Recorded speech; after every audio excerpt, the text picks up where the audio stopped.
My wonderful people, viewers and subscribers, can you guys help me beg NCDC?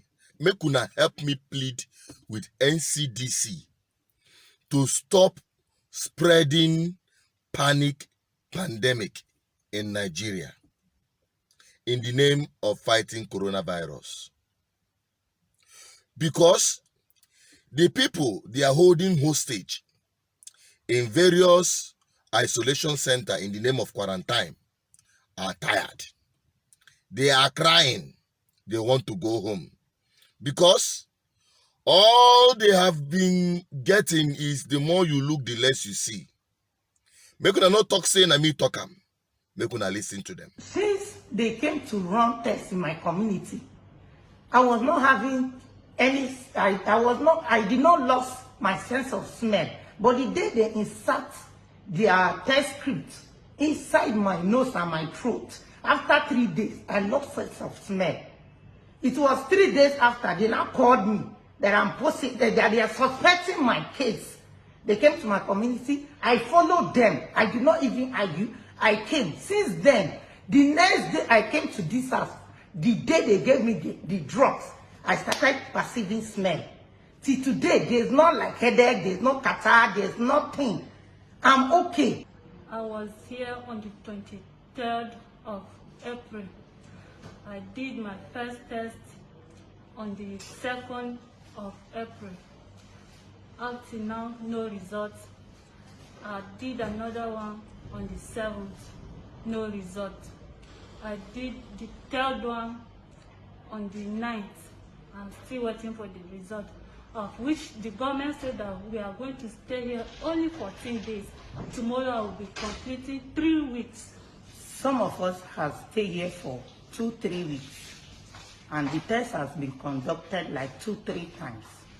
Anytime we conduct the test, at the end of the test, they will tell us that they have not seen our results. We should conduct another test. We will conduct, we will be waiting. They said 48 hours. We will wait, we will not see our results. And I'm having 1 year, 6 months boy at home. I need to go back to my son. I need to go back to my work. We have many of them here. The same thing is happening. Somebody, like they did riot. The guys, they started breaking the mopper, everything. And I have 2 or 3 people that are still here. One has spent 32 days, one has spent 21 days. Why are they keeping us? We are not sick. We want to go. We are tired. We are tired of sitting here. Please, we are tired. We are tired of staying. We want to go home, back to our parents. Please, government should do something. While some are complaining they want to go, others are taking their time off to make the best of their time before depression go kill them, as coronavirus no gree kill them.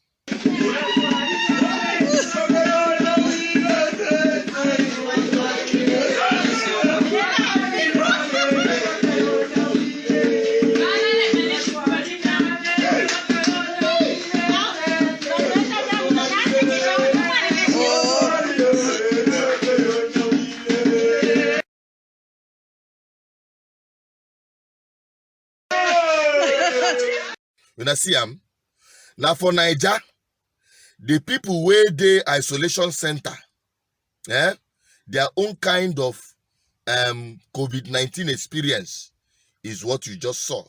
Whereas the one we've been seeing from other places, you see people who are struggling to breathe, people who have lost sense of smell, people who have lost sense of taste, people who are struggling to survive, people on ventilators.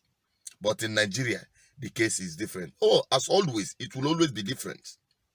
But make una help me tell this NCDC where one remain relevant. Make the free Niger people from this COVID-19 panic pandemic. That's why I want drop them, because don't be waiting. I want yarn you be that. Now, to the real issue. The real issue one I want yarn you now be say, You African watching this video, how will you feel if you are called a foreigner in your homeland by a foreigner? You still wondering how that sounds? Now watch this video. Imagine being called a foreigner in your own country by a foreigner. Well, that's the predicament of a male Zambian national who has chosen to remain anonymous. The man was on Saturday turned away from a Chinese restaurant and shop called Lankins in Lusaka's Long Acres for being black and a foreigner in his own country. The man was in the company of his Chinese wife and now explains. These two other guys were in front of us. They went in, these Chinese nationals, they went in. So when my wife and I were going in, there was this lady behind the counter. She was shouting something, she was yelling something. So for me, I just looked at her, but then I couldn't understand. So I walked in again. Then she repeated the same phrase. So at this time, I looked at my wife because she was looking in my direction. So I looked at my wife. My wife had stopped moving. So I asked her, what is she saying? So the lady said, foreigners are not allowed in this shop. So I thought to myself, in my mind, I was like, oh, how does she know my wife is, not from Zambia? Then my wife said, oh, she means you are not allowed in the shop. That's when I was confused. Foreigner? I am the foreigner in this situation. So she said, then my wife asked the lady, what do you mean? She said, oh no, the Chinese can come inside. You have to wait outside, you can't come inside. I asked the couple to accompany me to the said restaurant and shop so that I can independently verify the allegations leveled against the Chinese business firm. In the shop, there was only one female Chinese national at the counter and busy on her phone. We proceeded in the shop, and when going out, I asked the Chinese lady, with the help of the Zambian national's wife for translation, if I could see the owners of the shop so that I can find out about the allegations leveled against them. But the lady outrightly refused. When she refused, I asked her whether it's true or not that they turn away blacks in their shop. In her response, the Chinese national explained that this decision has been arrived at in view of the coronavirus, but denied turning away any black person, a contradiction.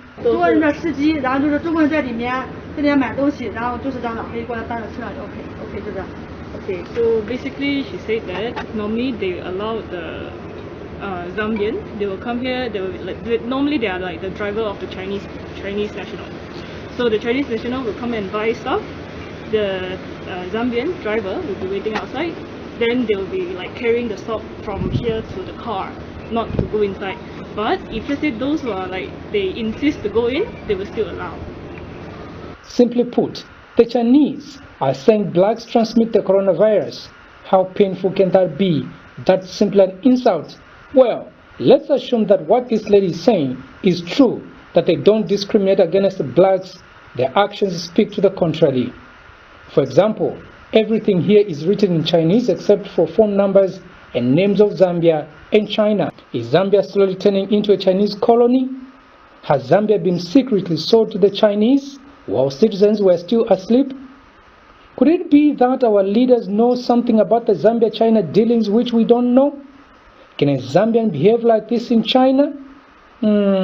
This is quite strange, and strange indeed. So unfortunate in African soil.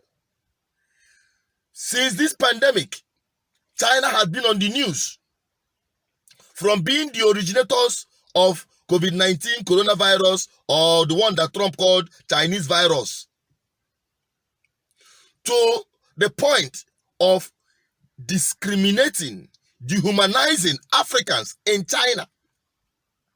My brothers that went to buy market, that had gone there to patronize China. My brothers who have been the ones that, if you don't know it today. Now Igbo people, now them make Chinese waiting they be. If you don't know it today, because they are the biggest retailers around the world, especially in Africa. They go to China, import everything. And now this is how Chinese people are treating them because of COVID-19 that emanated from their homeland. Now, today, it is not enough for them to discriminate our people in China. Now, in Africa, we are being called foreigners in our homeland by Chinese people. Very soon, we will need visa or work permit to work in Chinese restaurants, Chinese companies, and Chinese establishments in African soil. Chinese government will have to issue you work permit, because that is where it is heading to. But I don't blame them. Oh. I don't blame them.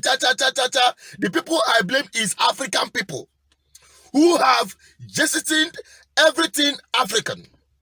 To them, everything or anything African is less valued, is inferior, is substandard, is not touched, is not something you should touch.